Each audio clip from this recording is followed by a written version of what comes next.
And once the chat box disappears or reappears exactly how you want it, your settings are applied successfully. On Roblox for PlayStation 5 and PlayStation 4, hiding or showing text chat is quick and easy in supported experiences. If the chat doesn't show up after enabling it, first confirm that the Roblox experience you're playing actually supports text chat. Some games disable chat entirely or use custom communication systems. Also, check your Roblox account privacy settings on the Roblox website or mobile app. Make sure chat permissions are enabled and that parental controls or age restrictions aren't blocking chat access.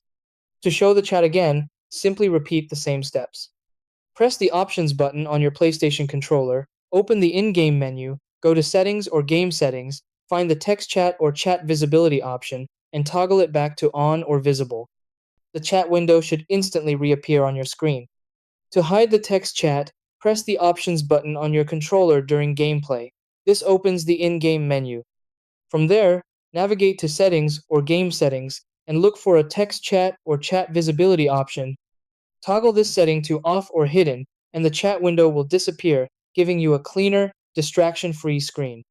If the setting doesn't work right away, restarting the Roblox app on your PlayStation can fix minor glitches. Some Roblox experiences also have their own custom chat options, so always check the game's specific menu if needed. Hello everyone, welcome back to the channel. In this video, we showed you how to hide or show text chat on Roblox for PS5 and PS4. If this helped you, don't forget to like and subscribe for more Roblox console tips.